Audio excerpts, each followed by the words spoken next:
Hello everyone, welcome to Punjab success mantra. और आज हम वन कॉन्सेप्ट डे सीरीज में ज्योग्राफी में प्रीवियस ईयर पीसीएस मेंस के अंदर आए हुए एक सवाल को डिस्कस करेंगे और उसी सवाल से जुड़े हुए कॉन्सेप्ट को एक बार रिवाइज कर लेंगे। ऑलराइट, तो हमने फिजिकल ज्योग्राफी की डोमेन से सवाल पिक किया है और ये फिजिकल ज्योग्राफी में भी जो टॉपिक है उसका नाम होता है जियोमॉर्फोलॉजी।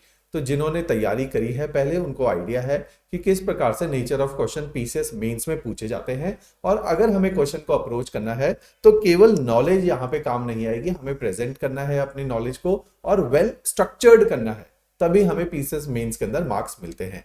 जैसे जनरली पंजाब के अंदर और जो भी एग्जामिनेशन होते हैं उसमें सब्जेक्टिव मेंस नहीं है, पीसीएस ही एक ऐसा एग्जाम है जिसमें सब्जेक्टिव मेंस है। तो मींस हमें थोड़ा सा अपना कैलिबर को पुश करना पड़ेगा, पोटेंशियल को पुश करना पड़ेगा और जो डिमांड है पेपर की उस डिमांड को फुलफिल करना पड़ेगा। तो उसी के तहत मैं एक क्वेश्चन आज आपके साथ डिस्कस कर रहा हूं। क्वेश्चन है, जैसा कि आप मेरे समक्ष देख भी सकते हैं, what is Pacific ring of fire and how does and why does it have that name. ठीक है, तो 10 नंबर के का सवाल है, 100 शब्दों में अपनी बात को लिखना है। सवाल के स्वरूप क्या होंगे अगर हम इसको आंसर करेंगे, तो what could be the possible structure for the answer. देखो, स्ट्रक्चर शब्द आप लिख लो क्योंकि आंसर के अंदर अगर आपका स्ट्रक्चर अच्छा नहीं है, जितना मर्जी आपने क्वालिटी कंटेंट रखा हो, जो मर्जी आपने लिखा हो, आपको अच्छे मार्क्स नहीं मिलेंगे। एक ब्यूरोक्रेट का मतलब होता है उसके थॉट के अंदर स्ट्रक्चरिंग होती है, क्लैरिटी होती है। आपके आंसर को पढ़ के एग्जामिनर को यह क्लैरिटी होनी चाहिए कि आपने क्वेश्चन के डिमांड को एड्रेस किया है या नहीं किया।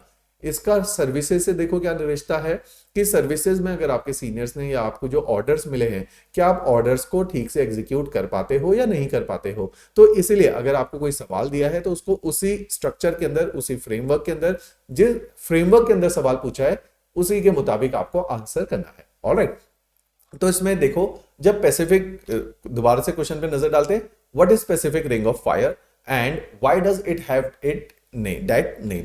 तो इसके अंदर हम पहले पैसिफिक रिंग ऑफ फायर को एक्सप्लेन करेंगे। 100 शब्द हैं, मींस मोटा मोटा अपने पास 15 लाइंस लिखनी है। 15 लाइंस में भी, क्योंकि ये फिजिकल ज्योग्राफी का सवाल है और जैसा कि मैंने पिछले लेक्चर में प्लेट टेक्टोनिक को डिटेल में कवर किया, जिन लोगों ने नहीं देखा तो प्रीवियस लेक्चर को भी देख सकते हैं प्लेट टेक्टोनिक के। तो इसी में हम कहते हैं कि अगर फिजिकल ज्योग्राफी की डोमेन से क्वेश्चन है तो you are suppose to make a map also. एक डायग्राम, एक मैप हमेशा आपको ज्यादा नंबर फेच करवाएगा। तो 15 लाइंस के आसपास की आपके पास स्पेस आएगी। तो इसमें हम पैसिफिक रिंग ऑफ फायर को, सबसे पहले पैसिफिक रिंग ऑफ फायर को एक्सप्लेन करेंगे कि what is Pacific ring of fire, फिर व्हाट के बाद कि how it has been formed. तो इसके साथ इसके रीजन ऑफ फॉर्मेशन के साथ साथ बताना शुरू करेंगे कि प्लेट टेक्टोनिक के साथ कैसे ये रिलेट है। फिर प्लेट टेक्टोनिक की गहराई में भी बताएंगे कि किस टाइप का कोलिजन या बाउंड्री क्रिएट होती है। तो हमने टेक्निकल एस्पेक्ट में बात करनी है। अगर ज्योग्राफी में सवाल आया है, एक चीज को आप समझ लीजिए, you need to use geographical vocabulary. Just write it down कि अगर ज्योग्राफी मेंस में मार्क्स, अगर पीसीएस मेंस में मार्क्स लेने हैं, हर सब्जेक्ट की अपनी एक वोकेबलरी है, ऐसे ही वोकेबलरी ज्योग्राफी की भी है। तो मींस अगर आपने ज्यादा मार्क्स लेने हैं तो आपने ये ध्यान देना है कि आप ज्योग्राफी की वोकेबलरी को ज्यादा यूज करिए। ऑलराइट, अगर आपने इंटरनेशनल रिलेशंस में मार्क्स लेने हैं तो इंटरनेशनल रिलेशंस की अपनी एक शब्दावली है, वोकेबलरी है, पॉलिटी, इकोनॉमी, इनकी एक वोकेबलरी है। तो you are suppose to use that particular keywords for a specific subject. Alright, तो इसी तहत कि ये कैसे प्लेट टेक्टोनिक से कनेक्टेड है, आप इसमें ज्योग्राफिकल वोकेबलरी को यूज करेंगे। उसके बाद एक डायग्राम बनेगा पैसिफिक रिंग ऑफ फायर में। फिर वर्ल्ड के कुछ फेमस वॉल्केनिक इरप्शन जो रिंग ऑफ फायर के अराउंड हुए हैं उनको आप कोट करेंगे। तो ऐसे आपको मार्क्स मिलेंगे, ना कि केवल कोट करेंगे। अगर आप फेमस के साथ साथ रीसेंट, इस साल जैसे वॉल्केनिक इरप्शन हुए, अगले साल कुछ होंगे, जब भी आपका एग्जामिनेशन है इन वॉल्केनिक इरप्शंस को आप कोट करेंगे तो अच्छे मार्क्स आपको मिलेंगे। ऑलराइट जी, तो देखिए, जब हम पैसिफिक रिंग ऑफ फायर की बात करेंगे, कुछ इस प्रकार से दिखती है कि पूरे पैसिफिक ओशन के अराउंड ऐसा लगता है आग लगी हुई है और एक रिंग ऑफ फायर है। तो ये रिंग ऑफ फायर नाम क्यों आया, तो इसके लिए बताएंगे what is Pacific ring of fire. तो Pacific ring of fire is the series of volcanic eruptions which do occur around the Pacific ocean.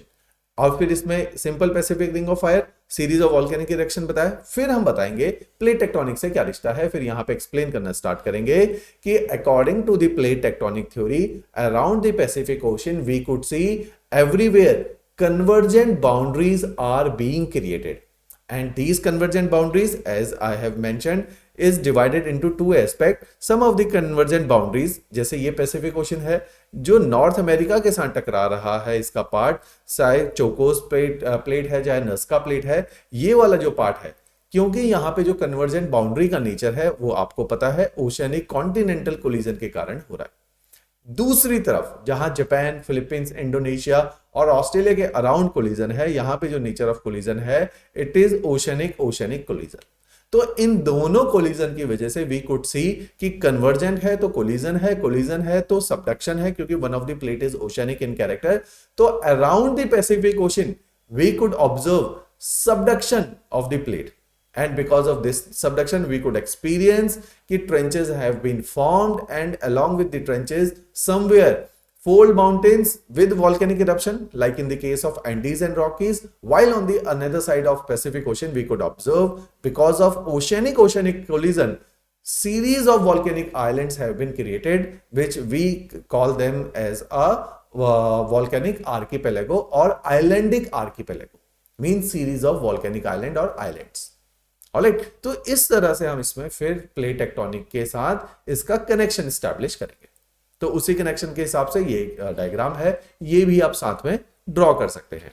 Alright, तो हमने इसमें क्या बताया, कन्वर्जेंट बाउंड्री 3 प्रकार की होती है, जैसा आपको पता है।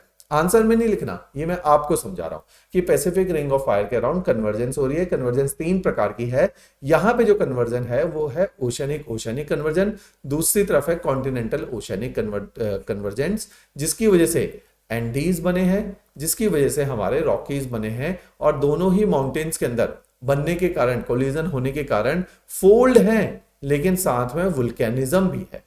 तो ये इनके कैरेक्टर्स है। लेकिन वुल्केनिज्म है तो हमें पैसिफिक रिंग ऑफ फायर देखने को मिलता है। हवाईयन आइलैंड भी इसी का एक एस्पेक्ट है, जाने जी। तो इस तरह से हम इस कोलिजन को डिपिक्ट करते हैं। लास्ट हमने लेक्चर में भी देखा था कि किस तरह से पैसिफिक का ओशियनिक क्रस्ट या नस्का प्लेट या कोकोस प्लेट टकरा रही है हमारे नॉर्थ अमेरिकन और south American and central American plate से, जिसकी वजह से कैरिबियन आइलैंड और ये सारे सेंट्रल अमेरिकन आइलैंड्स भी बने हुए हैं। ऑलराइट, तो एक series of volcanism could be observe in case of Pacific ocean and around the Pacific ocean. तो दिस इज द केस। तो इसको अगर हम GIF के थ्रू देखें, वीडियो के थ्रू देखें, तो आप देखिए किस तरह से सबडक्शन है और किस तरह से माउंटेन बिल्डिंग है, और इसी माउंटेन बिल्डिंग के अंदर यू कुड सी कि vulcanism will occur in between these mountains, और पैसिफिक रिंग ऑफ फायर का एक ये डायमेंशन खुल जाता है।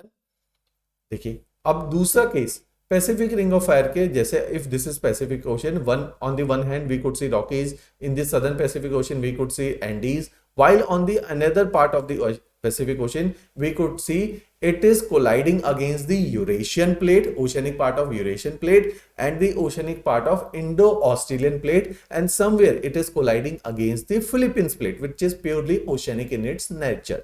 और यहाँ पे इस प्रकार के कोलिजन होने से, since collision is of oceanic nature, और जैसा कि आप देख सकते हो कोलिजन के कारण वुल्केनिज्म है तो मींस वोल्केनिक आइलैंड्स क्रिएट हो रहे हैं ओशंस के बीच में, and we could see archipelagos are being formed. Done. देखिए इस तरह से किस तरह से वोल्केनिक आइलैंड्स आपके दिखा रखे हैं, और साथ में ही ट्रेंचेस हैं। तो इन ट्रेंचेस में ही, जैसा हमने एक बार सुनामी का भी लेक्चर लिया था, तो हमने बताया था कि these trenches are the areas in which deep earthquakes are formed, these deep earthquakes are being created, and because of these deep earthquakes we could see tsunami is the outcome in these trenches। और इसलिए Japan है, Indonesia है, Philippines है, these are prone to tsunami also, क्योंकि पास में ही collision चल रही है, अर्थक्वेक आएगा और लहरों ने इनलैंड आ जाना है। ऑलराइट, तो इस तरह से हम प्लेट टेक्टोनिक के साथ इस क्वेश्चन को कोरिलेट करेंगे, रियल लाइफ एग्जांपल डालेंगे, और जब हम इसको फिर से बनाएंगे तो इस प्रकार से आप देखोगे एलुशियन आइलैंड, कुरिल आइलैंड, ये पैसिफिक रिंग ऑफ फायर के पार्ट है, ये आपकी फिलीपींस आइलैंड, इंडोनेशियन आइलैंड, और ये सारा पैसिफिक ओशन है। और दूसरी तक आप देखोगे ये जो रॉकीज के साथ कोलिजन है, ये जो एंडीज के साथ कोलिजन है, ये सारा पैसिफिक रिंग ऑफ फायर की ही सरकमफेरेंस में आता है। ऑलराइट, रीसेंट एग्जांपल के तौर पे हम 3 पॉपुलर एग्जांपल में आपको कोट कर देता हूं। एक कराकटाओ वोल्केनिक इरप्शन था इंडोनेशिया का, जो आज तक का वन ऑफ द सबसे बड़ा वॉल्केनिक इरप्शन माना जाता है, जिससे सुनामी भी आया था और वॉल्केनिक इरप्शन भी हुआ था। फिर एक 1883 में सुंडा आइलैंड है इंडोनेशिया का, वहां पे हुआ है। पीना ट्यूबो वॉल्केनिक इरप्शन था फिलीपींस में 1991 में, और यहां से एक टर्म भी फेमस है, पीना ट्यूबो इफेक्ट। पीना ट्यूबो इफेक्ट का मतलब है इतना वुल्केनिज्म हुआ था, इतना डस्ट और एशेस निकले थे कि पूरी धरती पे विंड्स के माध्यम से, आपने जेट स्ट्रीम भी पढ़ा हुआ है, विंड के माध्यम से ये सारे डस्ट और एशेस स्कैटर हो गए थे, और पूरी दुनिया में 1 साल तक क्लाउड रहे थे डस्ट के, जिसकी वजह से अर्थ का टेम्परेचर भी डिप हुआ था 1991 में, बिकॉज ऑफ दिस पीना ट्यूबो इफेक्ट। ऑलराइट, ऐसा ही कराकटाव वॉल्केनिक इरप्शन कहते हैं, इतना ज्यादा इंटेंस था कि ये माना जाता है कराकटाव वॉल्केनिक इरप्शन स्पेस से भी देखा जा सकता था, और इतना ज्यादा इरप्शन हुआ था कि कहते हैं कि शायद स्पेस तक इसके डस्ट पार्टिकल इजेक्ट हुए थे। ऑलराइट, थर्ड इज मोना लाओ वॉल्केनो, ये बहुत पॉपुलर है हवाईयन आइलैंड में मोना लाओ वॉल्केनो, और ये भी पैसिफिक रिंग ऑफ फायर का ही एक पार्ट है। तो इस तरह से हमने इस क्वेश्चन को अप्रोच करना था, जिसमें पैसिफिक रिंग ऑफ फायर पूछा गया है। हमने इसको प्रीवियस ईयर क्वेश्चन के साथ डिस्कस करना है। ऑलराइट, तो कॉन्सेप्ट को समझिए और उसको हमारे जो क्वेश्चन आया हुआ है, क्वेश्चन के साथ कॉन्सेप्ट का रिलेशन और प्रेजेंट कैसे करना है। तो इसके 3 पार्ट बने थे, जैसे मैंने बताया पैसिफिक रिंग ऑफ फायर क्या है, क्यों बना है, डायग्राम बनाओ, रीसेंट 3 एग्जांपल डालो, बहुत बढ़िया मार्क्स मिलेंगे। ऑलराइट, चलिए, थैंक्स अ लॉट।